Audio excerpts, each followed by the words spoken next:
हाँ जी, बारिश की भेंट चढ़ा भारत और पाकिस्तान का मैच। इसके साथ ही बाबर आजम की टीम सुपर 4 में क्वालीफाई कर गई। क्या है पूरी जानकारी?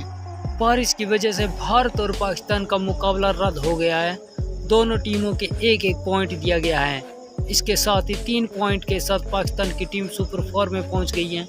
वहीं भारत अगर नेपाल से हार जाता है तो एशिया कप से बाहर हो जाएगा। ऐसे में सुपर 4 में पहुंचने के लिए टीम इंडिया को हर हाल में नेपाल से मैच जीतना होगा।